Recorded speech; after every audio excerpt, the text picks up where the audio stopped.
Zycle Smart Z-Bike 2.0, le vélo le plus intelligent du marché. Il est là. Salut, c'est Ludo et bienvenue dans cette nouvelle vidéo d'unboxing. L'hiver approche rapidement, les journées sont courtes, la météo n'est pas à la fête. Tu n'as pas la motivation pour affronter les éléments, alors j'ai la solution. J'ai roulé jusqu'à présent sur un vélo d'appartement de la marque Car Fitness, mais j'étais limité car il était uniquement compatible avec KinoMap. Après quelques années de bons et loyaux services, il était temps de le remplacer. Après quelques recherches également sur le net, je pensais partir sur le Zwift Ride avec Kickcore, mais il n'était compatible qu'avec Zwift. Je n'avais pas envie de me retrouver une nouvelle fois coincé, alors j'ai finalement craqué sur le Z-Bike 2.0 de chez Zycle, car il est compatible avec la plupart des meilleurs simulateurs et applications qui existent sur le marché. Zwift, Rouvy, Becool, KinoMap, etc. À moi maintenant effectivement de choisir la plateforme qui me plaira le plus. J'en ai marre de Zwift, hop, je vais sur Rouvy. Becool me saoule, je file tester KinoMap. Ce Z-Bike, c'est la liberté les gars. Et si tu zozotes, ça va être encore plus facile pour toi, car ils aiment bien les Z partout. Zycle, Z-Bike, batterie Z-Power, pulsomètre Z-Core, Z-Cool. Trêve de plaisanterie, ce vélo se connecte via ton smartphone ou ta tablette. Comme d'hab, tu peux aussi diffuser sur grand écran si tu as une Smart TV. L'application Zycle te permettra d'accéder à toutes les données obtenues lors de tes séances d'entraînement. Tu n'es même pas obligé de payer un abonnement. Avec ce Z-Bike, je vais pouvoir me challenger, visiter du pays, borner ou faire du qualitatif. En parlant de voyage, la marque Zycle est espagnole. Il faut compter moins d'une semaine pour se faire livrer si tu as commandé directement sur le site de la marque. Ce n'est pas de la chinoiserie, les matériaux sont de qualité.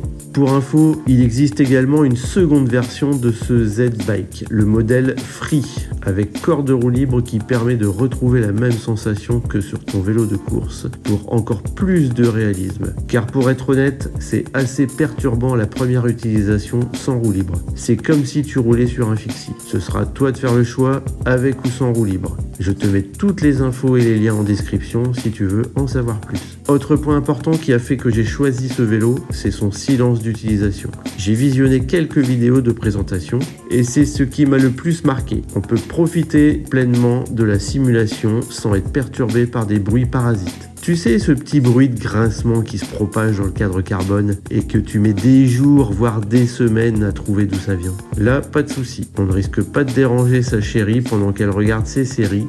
Par contre, ce sera à toi de souffrir en silence. Un critère essentiel également à peser dans la balance. Pour moi, c'est on adapte le vélo à la morphologie de chaque utilisateur. Séverine va l'utiliser, Lilian va l'utiliser. Ils sont tous les deux plus petits que moi. Ils pourront régler donc facilement le vélo à la taille qu'ils le souhaitent. Il y a des repères gradués, donc ils pourront modifier les réglages et repasser sur les leurs rapidement s'ils le souhaitent. Sur les petites manettes qui servent justement à effectuer ces réglages, il y a une sorte de goupille qui permet d'orienter le levier. Donc si tu es comme moi un peu maniaque sur les bords, tu pourras aligner le levier quel que soit le serrage et tu te sentiras mieux dans ta peau. En complément, j'ai pris le tapis Zycle pour protéger mes sols contre d'éventuelles rayures ou taches de sueur les jours où je transpire trop. J'ai également en plus le support compatible tablette car celui fourni d'origine accueille uniquement les smartphones. Je te propose de tester tout ça et je te retrouve après pour faire un premier bilan. A tout de suite. Alors là, je me suis lancé sur Zwift, je suis en mode découverte.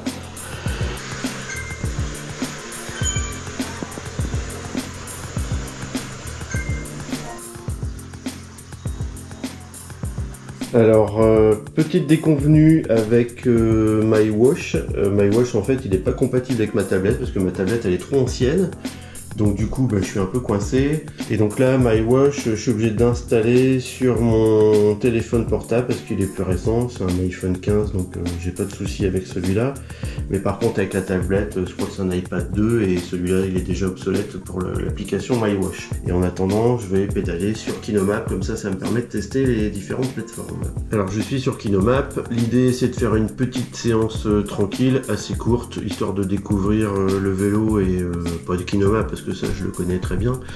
Mais c'est surtout de découvrir le vélo, de voir comment il se comporte avec les changements de vitesse et la résistance. La connexion à KinoMap s'est faite sans souci. Le vélo a été reconnu menu directement.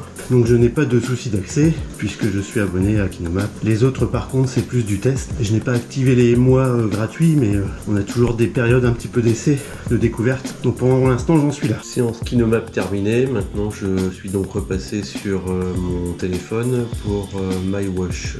Moi, je vais tester et puis je te dirai quoi en chemin, ce sera plus simple. Alors, petit retour à chaud de cette première session. J'ai beaucoup aimé la rapidité du temps de réponse lors des changements de vitesse et de résistance en fonction du dénivelé, et ce, quelle que soit la plateforme de simulation que j'ai pu utiliser. J'en ai testé plusieurs car dans le carton, on trouve des flyers qui te proposent des codes promo pour profiter de mois gratuits. Parfait pour faire ton choix. Je me suis connecté facilement et rapidement, le vélo est réactif. Pratique aussi, sur les pédales, il y a deux côtés, une phase classique et une phase compatible avec le système SPD de chez Shimano. Mais tu peux mettre les chaînes de pédales si tu préfères un autre système, bien entendu. Le vélo est alimenté par un transformateur filaire. J'ai pris aussi la powerbank en accessoire qui te permettra de pédaler au fond de ton jardin si tu souhaites être peinard. Tu peux aussi le mettre en plus sur le transformateur pour éviter de perdre ta session en cas de coupure d'électricité à la maison. Voilà, j'espère que tu as aimé la présentation de mon nouveau vélo connecté. Si tu veux continuer la découverte, rendez-vous en description où je te mets l'adresse internet du fabricant et je te réserve une belle surprise si tu souhaites toi aussi passer commande. N'attends pas le printemps pour commencer à t'entraîner, il sera trop tard. D'ailleurs, j'y retourne car j'aimerais t'en reparler après quelques semaines d'utilisation. Je pourrais te dire ce que j'en pense avec plus de précision, mais en tout cas, ça ne va pas se faire tout seul, il faut que j'aille pédaler pour t'aider à faire ton choix. A bientôt dans une nouvelle vidéo avec le vélo de Spinning Z-Bike 2.0 de chez Zycle. Ciao.